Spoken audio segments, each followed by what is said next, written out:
কানে পড়ছে দুল, কপালে পড়ছে টিপ। কাছে যদি যায় জিজ্ঞাসা করেন বিলকে সাফা, কয় না আমি আগুন। আছে না নাই?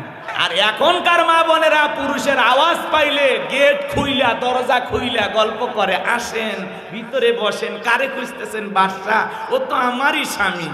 কি বলবেন? একটু চেয়ার দেই, একটু বসেন না, একটা বিস্কিট খান, এক কাপ চা বানায় দেই। এমন কায়দায় ডাকে মনে হয় মায়ের পেটের ভাই। আছে না নাই? কিন্তু যারা ডিজিটাল পার্লারের সাজ দিয়ে বিউটি কুইন হইয়া টলিউডের নায়িকা হওয়ার স্টাইল নিয়ে অন্না সারা রাস্তা দিয়ে হেঁটে যায়, যুবকেরা দেখতে দেখতে সাইকেল নিয়ে রাস্তার থেকে পড়ে যায়। আছে না নাই? এরা আবার সাইজে গুজে রাস্তাতে প্রদর্শন করে বাড়িতে এসে বলে, বল্টুর বাপ তুমি তো দেখতেই পারো না, আজকে গেছিলাম সাইজা, মানুষের চোখ কপালে উঠছে। আছে না নাই? পাগল মোহন মন রে, মন কেন উল্টো পাল্টা বলে? ও পাগল মন মন রে, মন কেন মসজিদে না যায় রে? আল্লাহ রে, কোন দুনিয়ায় পাঠাইলাই আমারে? বর্তমানের নারী পুরুষ সমান সমান মাপ, লম্বা চুল কাটিয়া আবার মাথায় লাগাই ক্যাপ। আল্লাহ রে, কোন দুনিয়ায় পাঠাইলাই আমারে? হিন্দি গানের টান মারিয়া রাস্তা হাইটা যায়, আবার কারো সুরে সুরে বুকটা ফাইটা যায়।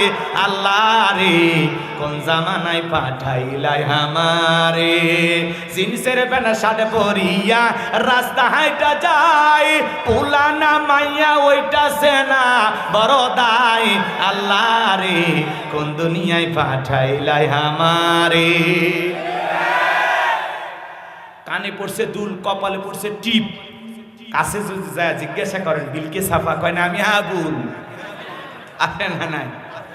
বুখারী শরীফের স্পষ্ট হাদিস, আল্লাহ রাসূল বলেছেন, কোন পুরুষ যদি নারীর বেশ ধারণ করে আর কোন নারী যদি পুরুষের বেশ ধারণ করে, আল্লাহর লানত তাদের উপরে। কথা বলেন ঠিক কিনা? আছে না নাই? আমার ভাইয়েরা, এই সমাজে এগুলো চলতেছে। এরপরেও দেখবেন ঢাকা শহরে, আপনারা ভুলে গেছেন মনে হয়, এক শ্রেণীর মা বোনেরা আন্দোলন করলো পোশাকের স্বাধীনতা চাই। শোনেন নাই আন্দোলনের কথা? পোশাকের স্বাধীনতা চাই। কি স্বাধীনতা? বলে দাদি নানি ব্লাউজ ছাড়া শাড়ি পরেছিল, আমরাও পরতে চাই। আছে না নাই? দাদি নানি ব্লাউজ ছাড়া শাড়ি পরেছিল, তোমরাও পরতে চাও, আপত্তি করি নাই। আগেকার দাদি নানি ব্লাউজ ছাড়া শাড়ি পরেছিল, এখন অভাবের কারণে পড়ুক আর গরমের কারণে পড়ুক, কোন দাদি কি শাড়ি পইরা বিশ্বরটা এসে আন্দোলন করে বলেছিল আমি তোমার দাদি দেখে যাও শাড়ি পরেছি? বলে নাই। তুমি বোন কেন বলো? দাদি নানির তুলনা দাও। আগেকার দাদি নানিরা এত ভদ্র ছিল, পুরুষের কণ্ঠের আওয়াজ পাইলে ঘরের কোনায় লুকাইতো। আর এখনকার মা বোনেরা পুরুষের আওয়াজ পাইলে গেট খুইলা, দরজা খুইলা গল্প করে, আসেন ভিতরে বসেন, কারে খুঁজতেছেন? বাদশা, ও তো আমারই স্বামী। কি বলবেন? একটু চেয়ার দেই, একটু বসেন না, একটা বিস্কিট খান, এক কাপ চা বানায় দেই। এমন কায়দায় ডাকে মনে হয় মায়ের পেটের ভাই। আছে না নাই? আপনারাই বলেন, অপরিচিত কোন পুরুষ যদি বাড়ির দরজা আসে, মহিলা দরজা খুলে দেখা করতে পারবে? কথা বলতে পারবে? দরজা খুলে, গেট খুলে গল্প করে, শরম লজ্জা কমে গেছে। কথা কয় না কেন? এই জন্য মা বোন যারা বসে আছেন, মা, অপরিচিত কোন পুরুষ যদি বাড়ির দরজায় আসে, দরজা খোলা তো দূরের কথা, এমন ভাবে আওয়াজ দিবেন বাসা বাড়ির নাই, খুঁজে নেন, মোবাইল করেন, যত ঝামেলা বাড়ির ওপর আসে, ওই লোকটা যেন কয়েকবার আস্তাগফিরুল্লাহ পরে আর যায়, বলে জীবনে মরে যাবো তাই এই বাড়ির দরজায় আসবে। কথা কন ঠিক না? আর এরা নরম সুরে ডাকে, আসেন একটু বসেন। স্বামীকেও এত আদর করে ডাকে না। স্বামীর সাথে সুযোগ পেলে খালি ঝগড়াই করে। আর অপরিচিত পুরুষের সাথে এমন ব্যবহার, মাথায় খেলে না। আছে না না? কষ্ট হচ্ছে আপনাদের মনে হয়? এ বাজান গো, আমার সামনের দিকে যায়, যুবকদের জন্য স্পেশাল বরাদ্দ আছে, একটু অপেক্ষা করো। মা বোনদের নিয়ে আলোচনা হওয়ার দরকার আছে না নাই? মা বোনেরা টেনশন নেবেন না মা, অল্প সময়ের মধ্যে আমি গোলাম রব্বানী আপনাদের ওয়াজ করে দেব শুরু, কারণ আপনারা ঘরে বাইরে আমাদের নাটের গুরু। এ বাজান গো আমার, ওই মহিলারা পোশাকের স্বাধীনতা চাইলো, ব্লাউজ ছাড়া শাড়ি পরতে চাই, দাদি নানি শাড়ি পরে পুরো দেহটা ঢেকে রেখেছিল, কোথাও কিছু দেখার উপায় নাই। আর এই বোনেরা ব্লাউজ ছাড়া শাড়ি এমন কায়দায় পরেছে, পুরো পিঠটা ফাঁকা রাখছে, মানে আর্জেন্টিনার ব্রাজিলের ফাইনাল ফুটবল ম্যাচ হবে। কথা কোন ঠিক কিনা? এই সমস্ত নারীরা পোশাকের স্বাধীনতার কেন আন্দোলন করে? এরা অসভ্য, বেহায়া, এরা যেটুকু পরে আছে সেটুকু পড়তে চায় না। এজন্য এদেরকে বলেছিলাম, বোন, পোশাকের স্বাধীনতার আন্দোলন করার দরকার নাই। গুগলে সার্চ দিয়ে দেখো কোন দেশে পোশাক ছাড়া মানুষ বসবাস করে, পাসপোর্ট ভিসা লাগায় চলে যাও। তোদের মতো বেহায়া নারীর জন্য এদেশের কুকুরও কাঁদবে না। এদেশে উলঙ্গপানা বেহাপানা চলবে না।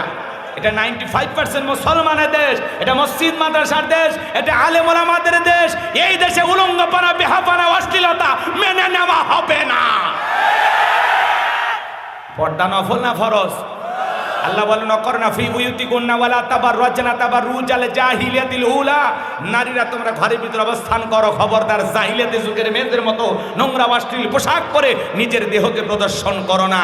পর্দায় থাকলে নারীরা নিরাপদ থাকবে, পর্দা নারীর সিকিউরিটি দেবে, পর্দা নারীর সম্মান মর্যাদা বাড়াবে। পর্দা আল্লাহর দেয়া ফরজ বিধান, এতে নারীর সম্মান কমে না বাড়ে। পর্দা হেজা প্রত্যেকটা নারীর মর্যাদার বিষয়। কথা বলে না কেন? পর্দা করবে নারী, এটা তার গর্বের বিষয়, এটাতে সে আনন্দিত হবে। কথা বলেন ঠিক কি না? কোন সম্ভ্রান্ত ভদ্র ফ্যামিলির মেয়ে বোরকা ছাড়া বাহিরে যেতে পারে না। একটা নারী যদি ঢিলা ঢালা বোরকা পরে, হাত মুজা পা মুজা লাগাইয়া রাস্তাতে হেঁটে যায়, মনের অজান্তে শ্রদ্ধার সম্মানে মাথাটা নত হয়ে আসে, কেউ বাঁকা চোখে তাকায় না। কিন্তু যারা ডিজিটাল পার্লারের সাজ দিয়ে বিউটি কুইন হইয়া টলিউডের নায়িকা হওয়ার স্টাইল নিয়ে অন্না সারা রাস্তা দিয়ে হেঁটে যায়, যুবকেরা দেখতে দেখতে সাইকেল নিয়ে রাস্তার থেকে পড়ে যায়। আছে না নাই? এরা আবার সাইজে গুজে রাস্তাতে প্রদর্শন করে বাড়িতে এসে বলে, বল্টুর বাপ তুমি তো দেখতেই পারো না, আজকে গেছিলাম সাইজা, মানুষের চোখ কপালে উঠছে। আছে না নাই? এই যে খেয়াল করেন, মাছ যেটা পচে যায়, পচা মাছে মাছি কম পড়ে না বেশি পড়ে? পচা মাছে মাছি যেমন বেশি পড়ে, সে নারী ব্যাপার তাই উলঙ্গপানা বেহাপানা হইয়া রং ঢঙ্গের সাজ দিয়ে রাস্তাতে হেঁটে যায়, দুষ্ট লোকের মাছি নামের নজর পড়ে, কেউ তোর দিকে ভালো চোখে তাকায়নি। বুঝলি না ডাইনি? সাইজ করা লাগবে, সাসে কপালে। কথা কোন ঠিক কিনা? রাগ করতেছেন আপনারা? বউ আপনার কথা শুনবি না, পর্দায় রাখার দায়িত্ব আপনার। আর যে বউ স্বামী টাইম দেয় না, ও রাখারই দরকার নেই। খেপে গেছে এইবার মহিলারা, খেপে গেছে। হ্যাঁ, আজকাল মহিলারা এমন ভাব নেয়, মনে হয় ওদের কাছে আমরা ওদের চাকর আর ওরা আমাদের মনিব। এমনও পুরুষ আছে বইয়ের কাছে এতিম, বউ যদি দাঁড়িয়ে থেকে পেশাব করো তাই করে। বউকে শাসন করার ক্ষমতা নাই, চোখ দিয়ে যে তাকাবে বড় করিয়া, তাকানোর আগে বউকে, এই কার দিক তাকাইছিস, আগে 3 লাখ জমা দে। তার মানে ওই 3 লাখ টাকা যৌতুক নিয়ে বিয়ে করেছে।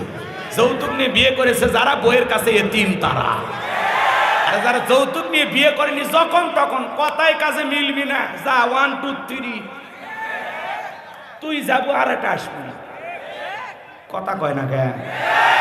হ্যাঁ, আজকে আফসোস লাগে, এমন ভাবে পুরুষের উপর টর্চারিং করে। আজকে নারী নির্যাতনের মামলা থানায় গেলেই নাই, পুরুষ নির্যাতনের মামলা নিতে চায় না।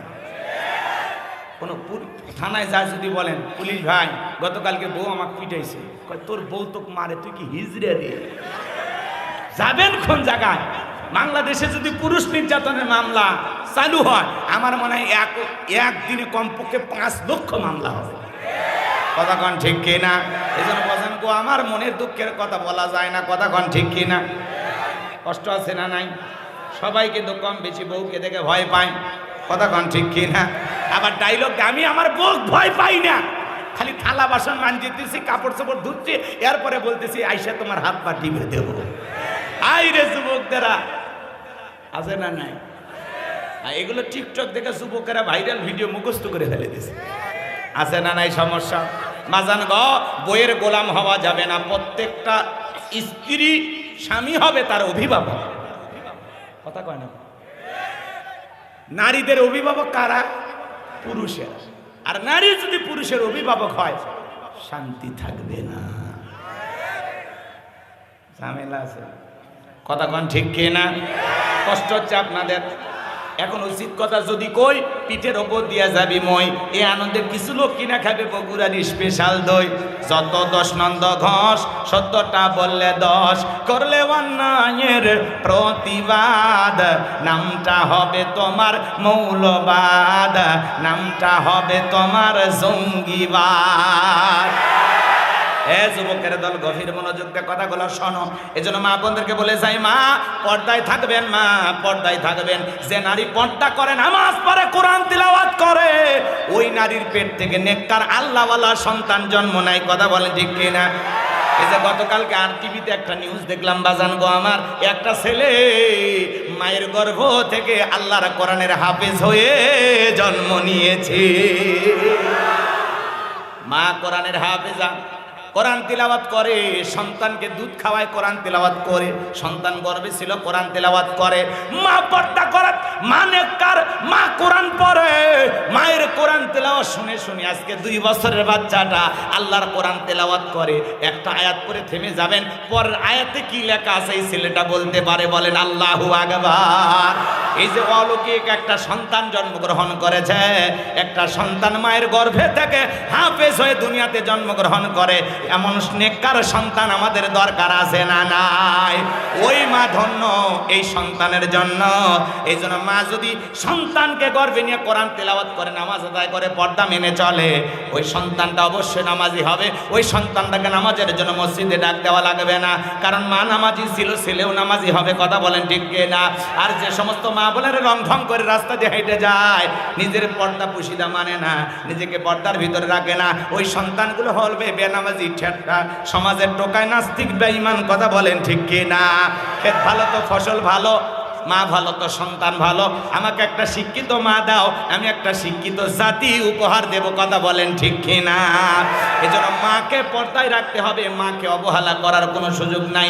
নারীর সম্মান মর্যাদা আল্লাহ বাড়িয়ে দিয়েছেন, আমরা নারীদেরকে সম্মান মর্যাদার আসনে বসিয়ে রাখবো। কোনো নারীকে আমরা কখনো অবহেলা করব না। আল্লাহ আমাদের সবাইকে সঠিক বুঝ দান করুন, জোরে বলুন আমিন। তাহলে নামাজের ভিতরে দাঁড়ায় আমাদের মন খালি ছটফট করে, দুনিয়াবি নানান চিন্তা ভাবনা মনে হয়। কথা বলেন ঠিক কি না? কিন্তু বাজান গো আমার, আপনি আমি যখন সালাতে দাঁড়ি, অন্তরের মধ্যে ভয় থাকবে কার? আল্লাযীনা হুম ফি সালাতিহিম খাশিউন। অবশ্যই মুমিনেরা সফল যারা নিজেদের সালাত বিনয়ের সহিত, নম্রতার সহিত আল্লাহর ভয় নিয়ে আদায় করে। তাহলে আপনি আমি যখন সালাতে দাঁড়াবো, অন্তরে ভয় থাকতে হবে কার? এ বাজান গো আমার, জহরের সালাত আদায় করবেন আর মনে মনে ভেবে নেবেন, এই জহরের সালাত আমার জীবনের শেষ সালাত। আসরের নামাজ আদায় করবেন আর মনে মনে ভেবে নেবেন, এই আসরের নামাজ আমার জীবনের শেষ নামাজ, আমি মাগরিব পর্যন্ত নাও বেঁচে থাকতে পারি। কথা বলেন ঠিক কি না? একটা ফাঁসির আসামিকে যদি বলা হয় রাত 10টা বাজে 12টায় তোমার ফাঁসি, লোকটা যদি ইমানদার হয়, ফাঁসি হওয়ার আগে যদি 2 রাকাত সালাত আদায় করার সুযোগ পায়, ওই দিনের রুজু হবে সবচাইতে ভালো। কথা বলেন। এক মুরব্বী চাচা এত তাড়াহুড়া করে ওযু করছে, এক ঠ্যাং না ধুয়ে মসজিদে ঢুকছে, টাইসালা মসজিদ পিছলা খায়া, চাচা একদিক লঙ্গি একদিক, তাও বলে আপনার হক কথা শুনে বাতিল 10 দিন শুনতে শুনতে ভালো হয়ে যাবে, বাঁকা মানুষটা সোজা হয়ে যাবে। কথা বলে ঠিক না? দোয়া করি হুজুর, রাত অনেক হয়েছে না, আপনারা শুনবেন না? দোয়া করব। রাত গভীর হলে সমস্যা, রাত 1টা পর্যন্ত আপনাদের ধৈর্য আছে আমি জানি, কিন্তু এখন 1টা বার হয়ে গেছে, আপনাদের বান্দে কি করব? হ্যাঁ বলবো লিল্লাহি তাকবীর। বাজান গো আমার, এইবার কারণ ডেকে বলে সাবদা, তোমার যা বলার তুমি বলো, আমি তোমার সাথে আছি। সাবদা ডেকে বলতেছে কারণ তুমি বসা পড়ো, আমি যেহেতু দাঁড়িয়েছি বলার জন্য আমাকে বলতে দাও। এবার সাবদা বলতেছে, ও জনগণ শোনো দিয়া মন, আমি জীবনে কোনোদিন মুসা নবীকে দেখি নাই। আজকে মুসা নবীর আলোচনা শোনার পরে আমার পাষাণ হৃদয় গইলা গেছে। আমি সিদ্ধান্ত নিয়েছি আর খারাপ কাজ করব না, আর অশ্লীল কাজ করব না। আমি আজ থেকে তওবা করে ঈমান গ্রহণ করব। আলেমদের ওয়াজ শুনে বেনামাজি নামাজি হয়ে যায়, সুদখোর ঘুষখোর ভালো হয়ে যায়, বেপর্দায় সোলা মা বোনেরা পর্দা করে, দাড়ি কাটা যুবকটা দাড়ি রাখে। কথা বলেন ঠিক কি না? এবার শব্দা বলতেছে, ও জনগণ এই কারণ কেন লাফালাফি করতেছে আপনারা জানেন। এবার গোপন তো ফাঁস করে দিয়ে বলতেছে এই কারণ গতকাল রাত্রিতে আমার বাড়িতে গিয়েছিল, আমার 2 বস্তা টাকা দিবে বলে ওয়াদা করেছে, 1 বস্তা টাকা গতকাল রাত্রিতে দিয়েছে, আজকে সাক্ষী দেওয়ার পরে আর 1 বস্তা টাকা দেবে, বিনিময়ে আমাকে এই কথা বলতে হবে। মুসা নবী দিনের বেলায় ওয়াজ করে আর রাতের বেলা আমি সফদার সাথে রাত কাটাই, কিন্তু আপনাদেরকে সাক্ষী রেখে বলতেছি মুসা নবীর চরিত্র ফুলের চাইতে পবিত্র। ওই কারণ হলো আমি সফদার নিয়মিত ভক্ত। জোরে বলেন মারহাবা। ওয়া মাকারু ওয়া মাকারাল্লাহ ওয়াল্লাহু খায়রুল মাকিরিন। খেলা কার? যে গর্ত করেছে নিজের গর্তে নিজে পড়েছে, গোপন ষড়যন্ত্রের জাল ফাঁস। এই জন্য হুজুর মারা গেলে জানা যায় যায় অমুসলিম সাক্ষী দিয়ে বলে হুজুর নির্দোষ। কোরআনের পাখি কি নির্দোষ? কথা বলেন না কেন? অমুসলিম সাক্ষী দিয়ে বলে তিনি 2 বার আমাদের এলাকার এমপি ছিলেন, মায়ের কোলে শিশু যেমন ছিল আমরা তেমনি ছিলাম। আল্লাহু আকবার।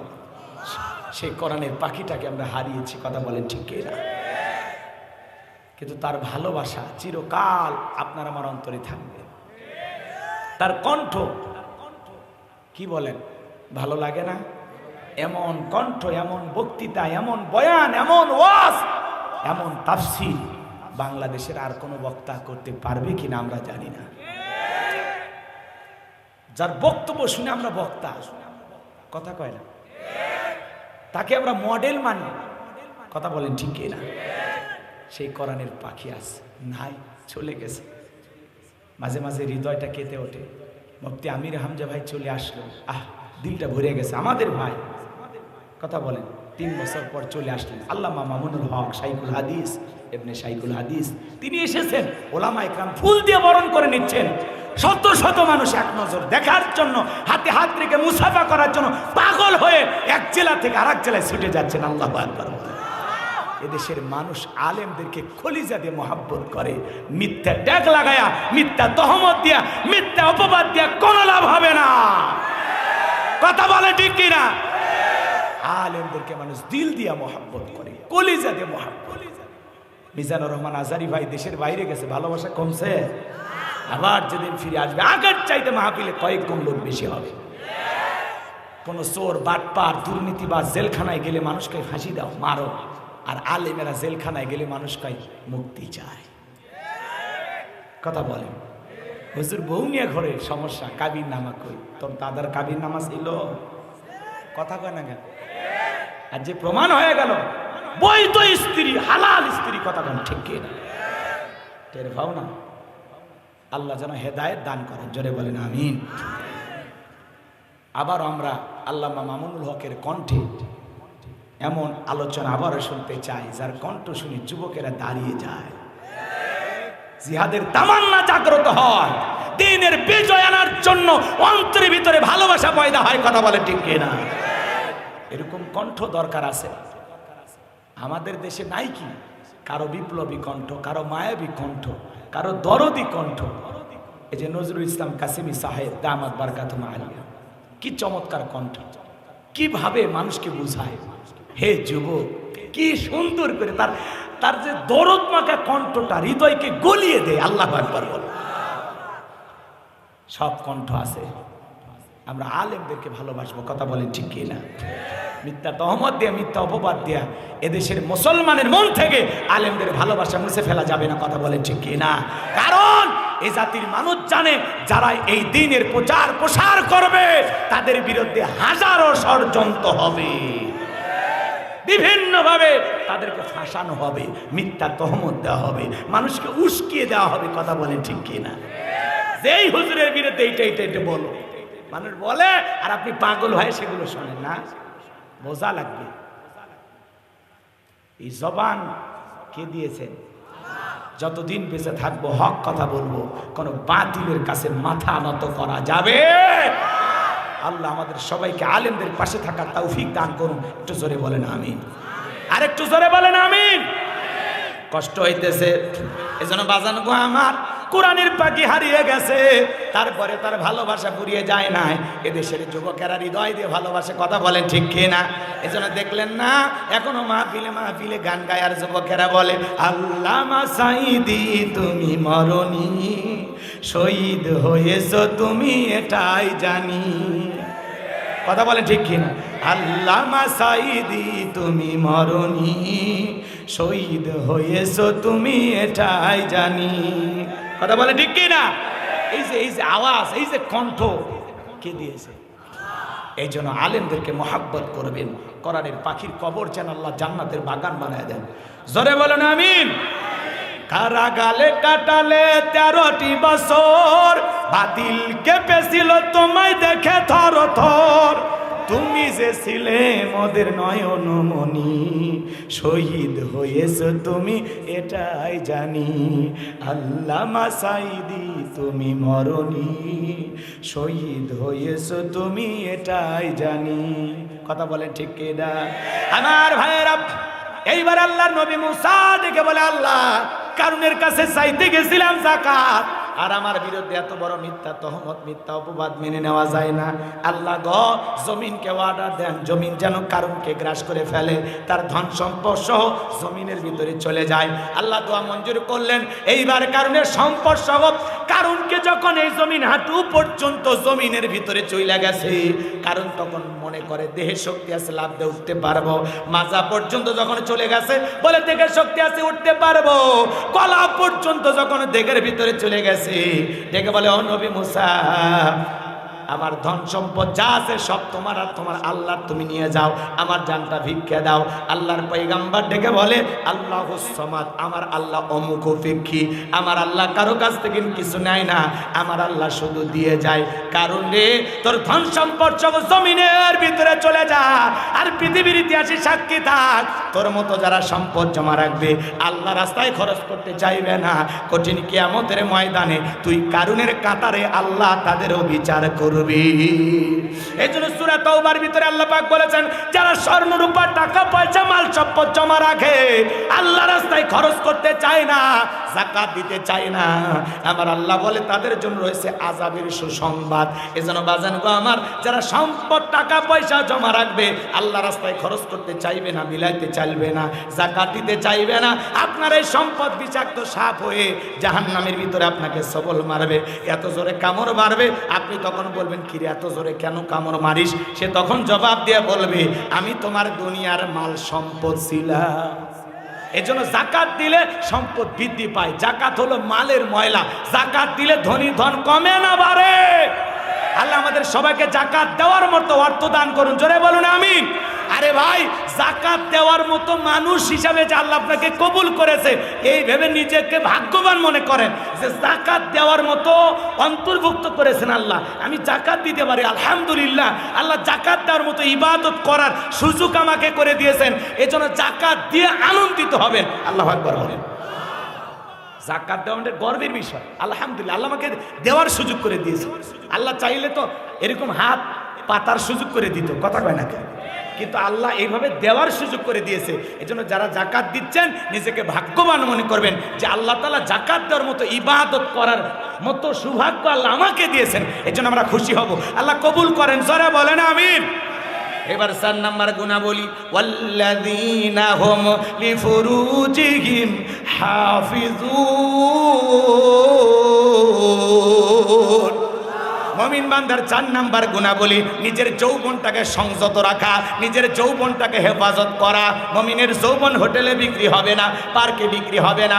মুমিন কোনোদিন বিবাহের আগে অবৈধ কোনো সম্পর্কে জড়িত হবে না। কারণ যুবক রে, যৌবনকালের ইবাদত পছন্দ করেন কে? আল্লাহ শিশুকালের হিসাব নেবেন না, হিসাব নেবেন যৌবনকালের।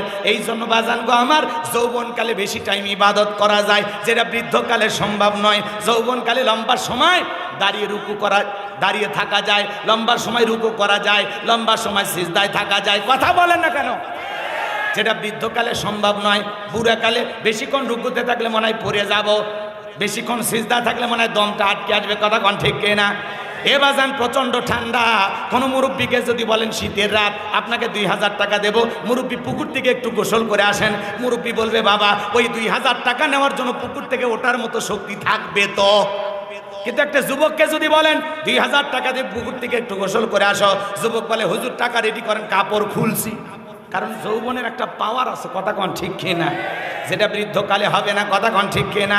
এজন্য যুবক রে, যৌবনকালে আমরা গুনাহ করতে ভালোবাসি, আর যৌবনকালের ইবাদত আমার আল্লাহ পছন্দ করেন, বলেন আল্লাহু আকবার।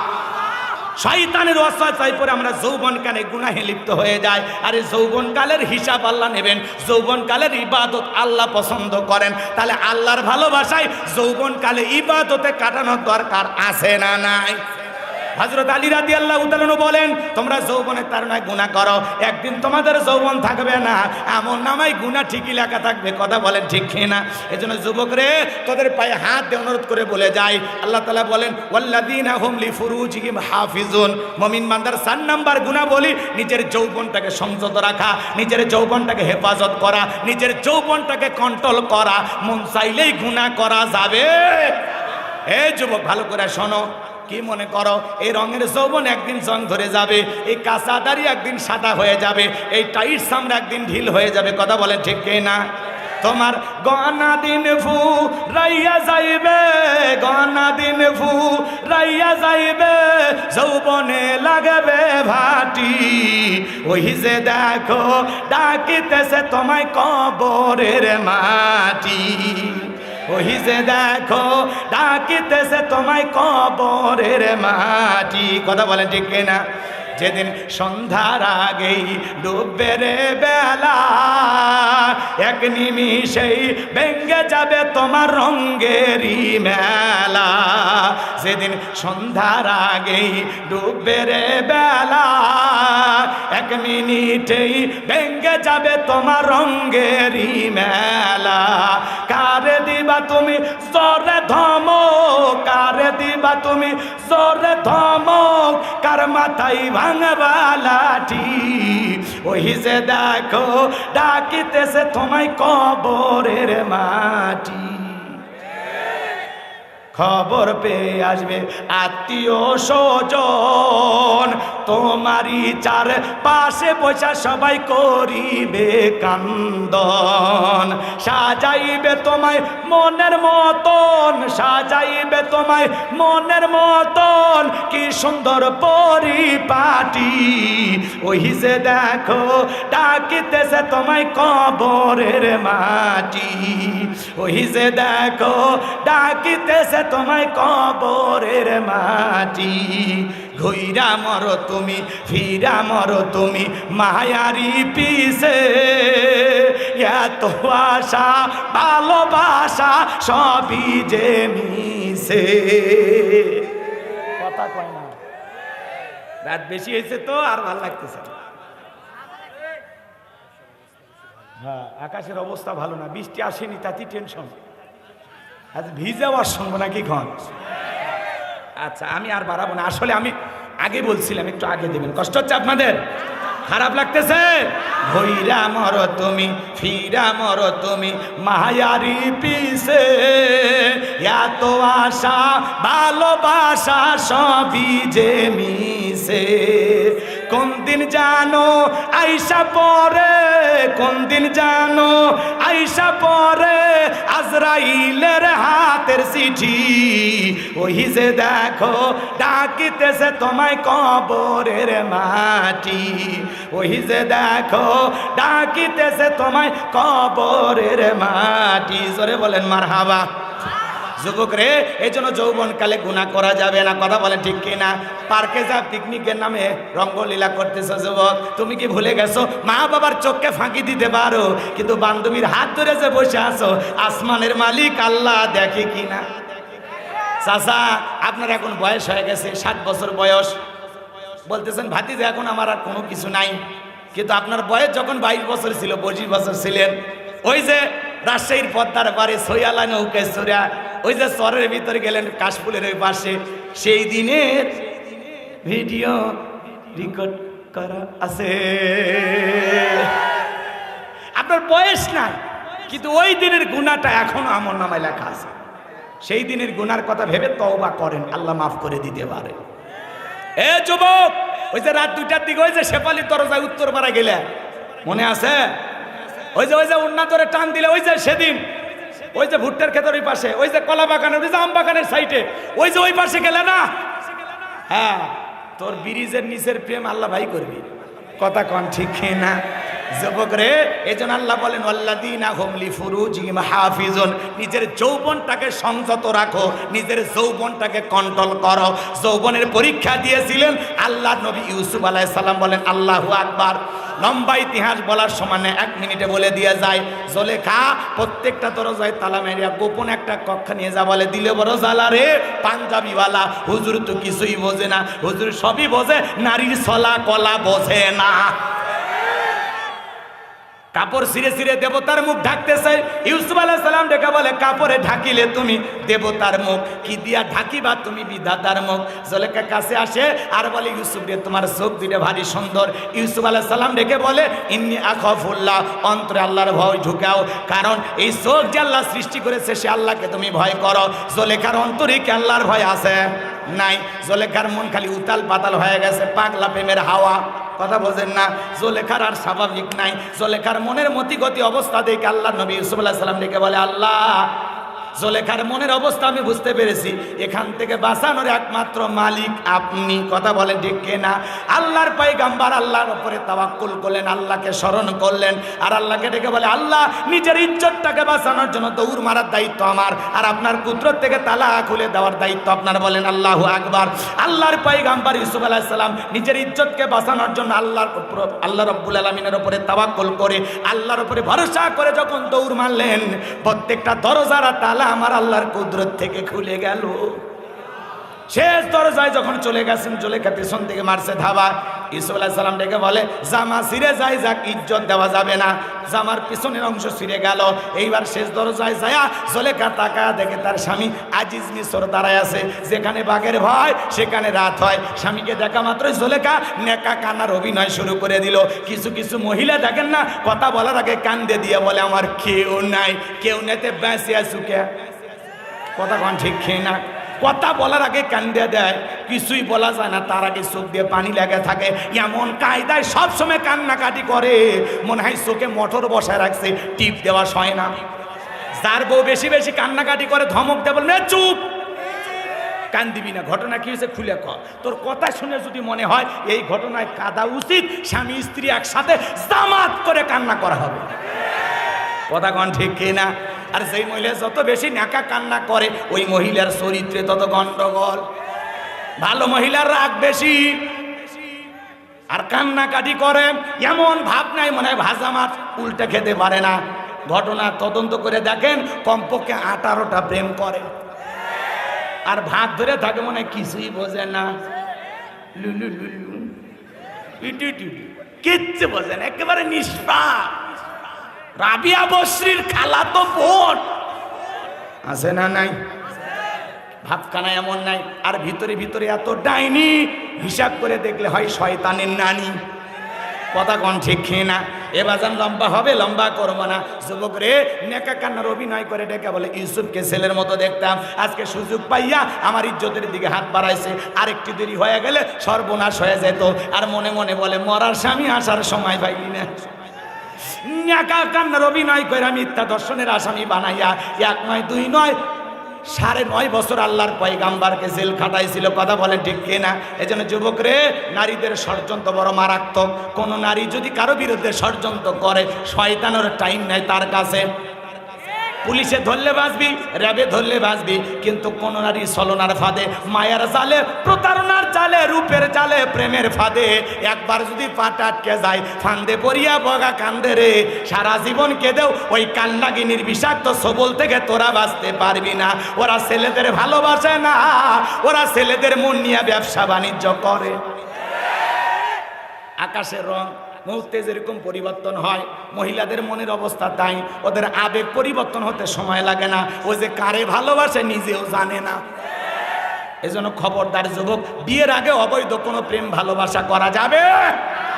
পিতামাতা পছন্দ করে বিয়ে দেবে যেখানে বরকত আছে। থাক, আর কথা বাড়াবো না। 4 নাম্বার নিজের যৌবনটাকে হেফাজত করা। 5 নাম্বার ওয়াল্লাযীনা হুম লিআমানাতিহিম ওয়া আহদিহিম রাউন। 5 নাম্বার এদিকে খেয়াল করেন, আমানত রক্ষা করা। এই জীবনটা আমানত, ছেলেমেয়ে আমানত, যৌবন আমানত, স্ত্রী আমানত। এদিক খেয়াল করেন, মেম্বারের কাছে ওয়ার্ডবাসী আমানত, চেয়ারম্যানের কাছে ইউনিয়নবাসী আমানত, এমপির কাছে নির্বাচনী এলাকার মানুষ আমানত, মাননীয় প্রধানমন্ত্রীর কাছে 18 কোটি জনগণ আমানত, মুহতামিম হুজুরের কাছে মাদ্রাসার ছাত্ররা আমানত। কথা বলে না কেন? বক্তার কাছে শ্রোতারা আমানত, ইমামের কাছে মুসল্লিরা আমানত, শিক্ষকের কাছে ছাত্রছাত্রী আমানত। হিসাব নিকাশ করে দেখলে আমরা সবাই আমানতদারিতার ভিতরে আছি। কথা বলে ঠিক কিনা? এই জন্য আমানতের খিয়ানত করা যাবে। 6 নাম্বার ওয়াদা প্রতিশ্রুতি রক্ষা করা। মুমিন মুখে যা বলে অন্তরে তা বিশ্বাস করে, কাজে তা বাস্তবায়ন করে। মুমিন কোনোদিন প্রতিশ্রুতি ভঙ্গকারী হতে পারে? মুমিনের কথায় কাজে মিল। মুমিন মুখে যা বলে অন্তরে তা বিশ্বাস করে, কাজে তা বাস্তবায়ন করে। 3 জায়গায় ঠিক, তাহলে মুমিন সঠিক। 7 নাম্বার ওয়াল্লাযীনা হুম আলা সালাওয়াতিহিম ইউহাফিজুন। আল্লাহ বলেন যারা নিজেদের সালাত যত্ন সহকারে আদায় করে। যে ব্যক্তি আসরের নামাজ পড়ে মাগরিব পর্যন্ত মসজিদে মনটা টাঙানো থাকে, মাগরিব পড়ে এশা পর্যন্ত মনটা টাঙানো থাকে, সালাত যত্ন সহকারে আদায় করা লাগবে। আল্লাহ 1 নাম্বার সালাত দিয়ে শুরু করলেন, 7 নাম্বার সালাত দিয়ে শেষ করলেন। তাহলে সালাতের গুরুত্ব সবচেয়ে কম না বেশি?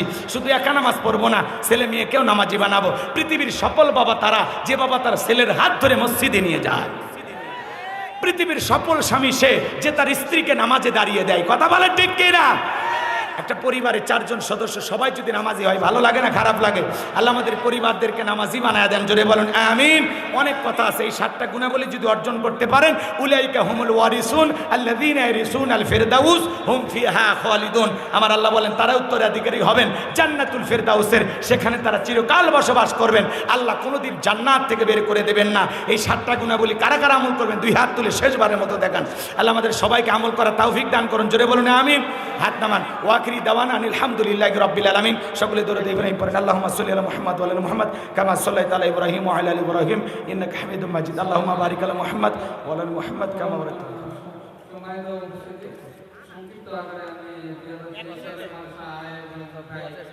না তো